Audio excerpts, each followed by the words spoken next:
أعوذ بالله من الشيطان الرجيم. بسم الله الرحمن الرحيم. رب اشرح لي صدري ويسر لي أمري واحلل عقدة من لساني يفقه قولي. ربي يسر ولا تعسر وتمم بالخير. اللهم لا سهل إلا ما جعلته سهلا وأنت تجعل الحزن إذا شئت سهلا. اللهم انفعنا بما علمتنا وعلمنا ما ينفعنا وزدنا علما. آمین یا رب العالمین۔ آج ہم انشاءاللہ اللہ کے خاص فضل و کرم سے، اس کی خاص رحمت اور توفیق سے آج ہم سورۃ الحجرات شروع کریں گے انشاءاللہ۔ سب سے پہلے ہم اسی کی حمد اور اسی کا شکر اور اسی کی تعریف کرتے ہیں جس نے ہمیں یہ وقت اور یہ مہلت عطا فرمائی، جس نے ہمیں یہ رزق، یہ انعامات، یہ بے شمار فضل و کرم اور سارے وسائل اور ہماری جتنی ضرورت کی چیزیں ہیں وہ اللہ تعالیٰ نے ہمیں مہیا کی، اور خاص کر جس نے ہمارے دلوں میں یہ ڈالا کہ ہم اس بابرکت کلام کو سمجھنے کی کوشش کریں۔ اللہ تعالیٰ سے دعا ہے کہ اس کوشش میں ہمیں استقامت نصیب فرمائے، اس کی صحیح سمجھ ہمیں عطا فرمائے، اس کے ذریعے سے اللہ تعالیٰ ہمیں اپنی اور اپنے ساتھیوں کی اصلاح کرنے کی توفیق عطا فرمائے، اور دنیا کے ساتھ ساتھ اللہ ہمیں آخرت کی کامیابی، بھلائی اور اپنا خاص فضل و کرم ہمارے شامل حال رکھے۔ آمین یا رب العالمین۔ آج کے سبق تک بڑھنے سے پہلے ہم اپنا پچھلا جو سبق ہے اس کا ترجمہ ایک دفعہ دہراتے ہیں، جو کہ سورہ فتح کی آخری آیات جو ہیں 22 نمبر آیت سے لے کر 29 نمبر تک، جس میں اللہ تعالیٰ نے فرمایا،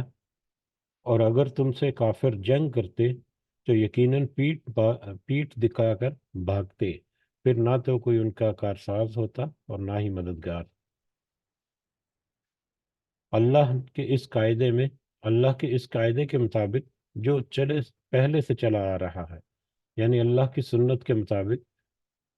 تو کبھی بھی اللہ کے قاعدے کو یا اللہ کی سنت کو بدلتا ہوا نہیں پائے گا۔ وہی ہے جس نے خاص مکہ میں کافروں کے ہاتھوں کو تم سے روکے رکھا اور تمہارے ہاتھوں کو ان سے روک لیا، اس کے بعد کہ اس نے تمہیں ان پر غلبہ دے دیا تھا، اور تم جو کچھ کر رہے ہو اللہ تعالیٰ اسے دیکھ رہا ہے۔ یہی وہ لوگ ہیں جنہوں نے کفر کیا اور تم کو مسجد حرام سے روکا اور قربانی کے لیے موقوف جانور کو اس کی قربان گاہ میں پہنچنے سے روکا۔ اگر ایسے بہت سے مسلمان اور بہت سی مسلمان عورتیں نہ ہوتی جن کی تم کو خبر نہ تھی، یعنی ان کے پس جانے کا احتمال نہ ہوتا، جس پر ان کی وجہ سے تم کو بھی بے خبری میں ضرر پہنچتا، تو تمہیں لڑنے کی اجازت دے دی جاتی، لیکن اللہ تعالیٰ نے ایسا نہیں کیا، تاکہ اللہ تعالیٰ اپنی رحمت میں جس کو چاہے داخل کرے، اور اگر یہ الگ الگ ہوتے تو ان میں جو کافر تھے ہم ان کو دردناک سزا دیتے۔ جب ان کافروں نے اپنے دلوں میں حمیت کو جگہ دی، اور حمیت بھی جاہلیت کی، سو اللہ تعالیٰ نے اپنے رسول پر صلی اللہ علیہ وسلم اور مومنین پر اپنی طرف سے تسکین نازل فرمائی، اور اللہ تعالیٰ نے مسلمانوں کو تقوی کی بات پر جمائے رکھا، اور اللہ تعالیٰ نے مسلمانوں کو تقوی کی بات پر جمائے رکھا، اور وہ اس کے اہل اور مستحق بھی تھے، اور اللہ تعالیٰ ہر چیز کو خوب جانتا ہے۔ یقیناً اللہ تعالیٰ نے اپنے رسول کو خواب سچا دکھایا کہ انشاءاللہ تم یقیناً پورے امن و امان کے ساتھ مسجد الحرام میں داخل ہوگے، سر منڈواتے ہوئے اور سر کے بال کترواتے ہوئے، چین کے ساتھ نڈر ہو کر، اور ان امور کو جانتا ہے، اور یعنی اللہ ان امور کو جانتا ہے جنہیں تم نہیں جانتے، بس اس نے اس سے پہلے ایک نزدیک کی فتح تمہیں میسر کر دی۔ وہی ہے جس نے اپنے رسول کو ہدایت اور دین حق کے ساتھ بھیجا تاکہ اسے ہر دین پر غالب کرے، اور اللہ تعالیٰ ہی کافی ہے گواہی دینے کے لیے۔ محمد صلی اللہ علیہ وسلم اللہ کے رسول ہیں، اور جو لوگ ان کے ساتھ ہیں کافروں پر سخت ہیں، آپس میں رحم دل ہیں، تو انہیں دیکھے گا کہ رکوع اور سجدے کر رہے ہیں، اللہ تعالیٰ کے فضل اور رضامندی کی جستجو میں ہیں۔ ان کا نشان ان کے چہروں پر سجدوں کے اثر سے ہے۔ ان کی یہی مثال تورات میں ہے،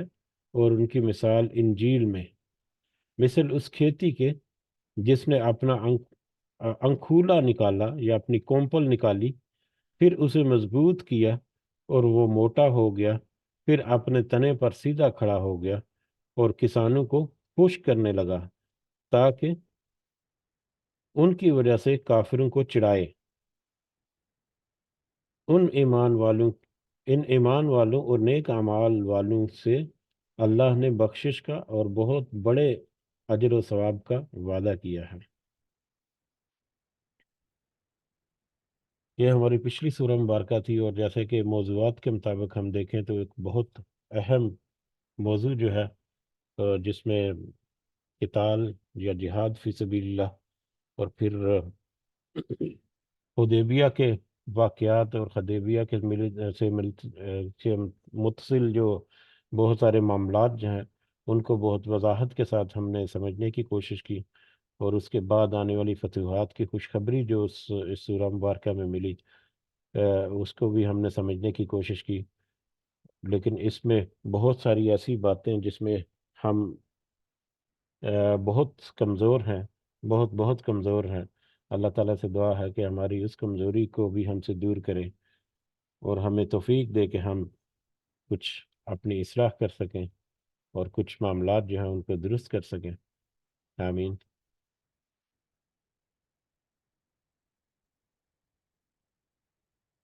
بڑھتے ہیں آج کے سبق کی طرف۔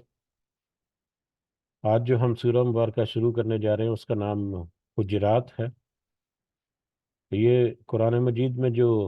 یہ مدنی سورہ ہے،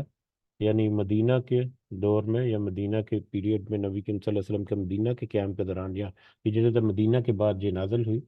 قرآن مجید میں جو صورتوں کی ترتیب چلتی آ رہی ہے اس اعتبار سے یہ 49 نمبر کی سورہ مبارکہ ہے، جبکہ ترتیب نزولی کے اعتبار سے یہ 106 نمبر پر آتی ہے۔ اس میں 18 آیات ہیں اور 2 رکوع ہیں۔ 18 آیات اور 2 رکوع پر مشتمل سورۃ الحجرات۔ حجرات اسی سورہ مبارکہ میں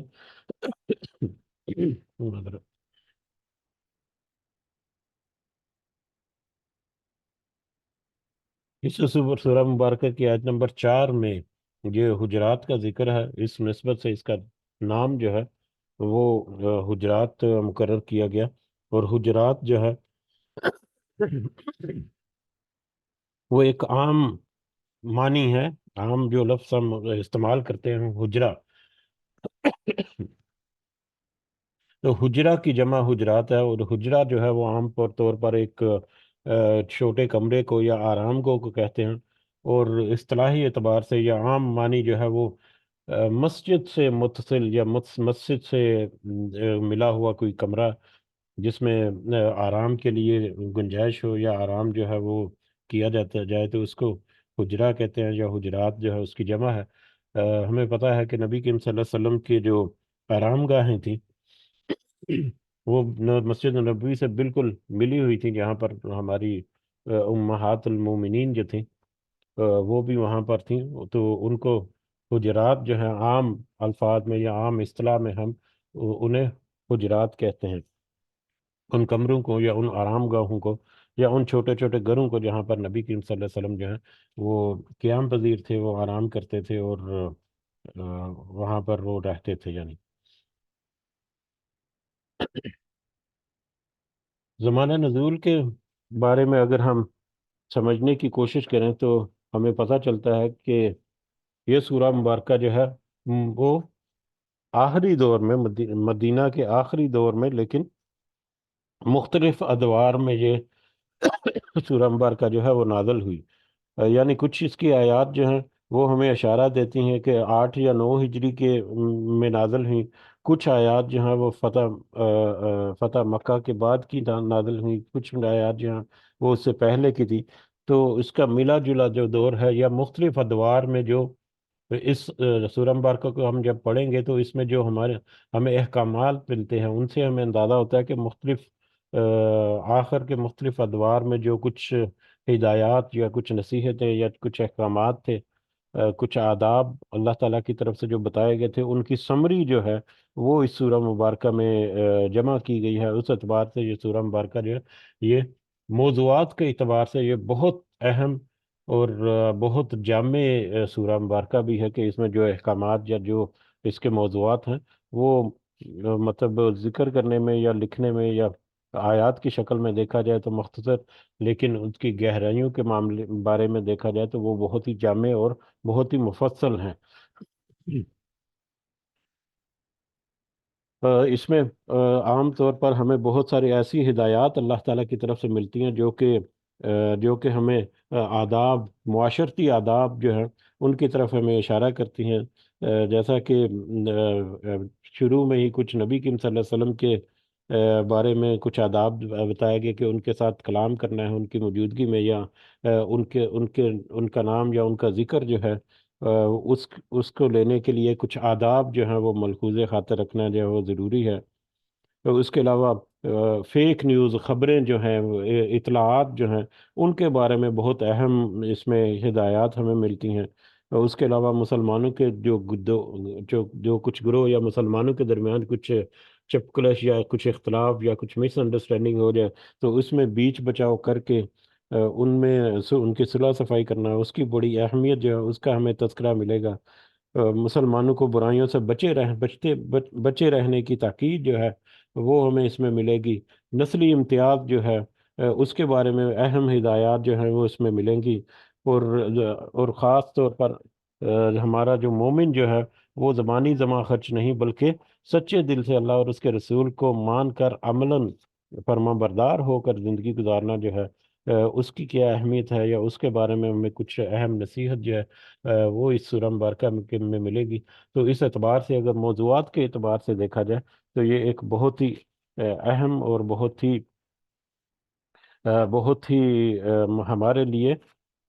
ضروری ہے کہ ہم اس کے موضوعات کو سمجھنے کی کوشش کریں جہاں تک ہمارے لیے ممکن ہو۔ اس کے ساتھ ہی اسی سے جڑا ایک اور جو اہم نقطہ ہے کہ سورہ 49 جو ہے سورۃ الحجرات سے جو اب آئندہ آنے والی جو صورتوں کا سلسلہ شروع ہو رہا ہے، ان کو الحمدللہ وہ ایسی صورتیں ہیں جن میں اکثریت جو ہے وہ نمازوں میں دہرائی جاتی ہے، یا نمازوں میں ان کا پڑھنا جو ہے وہ مستحب یا مسنون جو ہے وہ سمجھا جاتا ہے۔ اور اکثر جو ہے ہم قرآن مجید کی تلاوت جب خاص کر مسجدوں میں باجماعت نماز جب ہوتی ہے تو اس میں ہم قرآن مجید کی تلاوت جو سنتے ہیں تو اس میں اکثر جو ہے وہ یہی صورتیں ہوتی ہیں۔ اس کے علاوہ باقی صورتوں میں سے بھی ہوتا ہے، لیکن اس میں دو تین کیٹیگریز یا دو تین یعنی گروہ جو ہیں وہ بنائے گئے ہیں آئندہ آنے والی صورتوں کے۔ تو اللہ کا شکر ہے کہ اللہ نے ہمیں توفیق دی کہ ہم اس گروپ میں شامل ہو گئے، جو کہ ہمیں اب جب آگے آگے بڑھیں گے تو ہمیں اندازہ ہوگا کہ اس میں بہت ساری آیات، بہت ساری جو صورتیں ہیں وہ سنی سنی لگتی ہیں، اور ان کا معنی اور مفہوم بھی ہم جب سمجھنے کی کوشش کریں گے تو انشاءاللہ وہ ہمارے لیے بہت ہی فائدہ مند ہوگا۔ تو اس میں اگر ہم دیکھا جائے تو سورہ حجرات سے لے کے سورہ نازیات تک، یعنی 49 نمبر 49 نمبر سورہ سے لے کے 79 نمبر 79 نمبر تک صورتیں جو ہیں یہ طوال طوال مفصل ان کو کہتے ہیں، یعنی طوالت میں کچھ زیادہ ہیں لیکن موضوعات میں بڑی جامع اور بڑی مفصل آیات ہیں۔ اور یہ جو ہے یہ صورتیں جو ہیں سورہ حجرات سے سورہ نازیات تک، یہ عام طور پر فجر میں پڑھنا جو ہے وہ مسنون ہے۔ ان میں سے کوئی بھی صورت یا کوئی بھی ان کا حصہ جو ہے اس کے بعد 79 کے بعد یعنی سورہ 80 سے لے کے 91 تک، سورہ عباسہ سے لے کے سورہ شمس تک ان کو اوساط مفصل کہتے ہیں۔ اوساط مفصل، اوساط یعنی وسط، درمیانی قسم کی، طوالت کے اعتبار سے، لمبائی کے اعتبار سے وہ درمیانی صورتیں ہیں، بہت لمبی بھی نہیں ہیں بہت چھوٹی بھی نہیں ہیں۔ اور یہ صورتیں جو ہیں عام طور پر ظہر اور عشاء میں ان کو پڑھنا جو ہے وہ مستحب ہے۔ اور اس کے علاوہ اس کے بعد جو ہے سورہ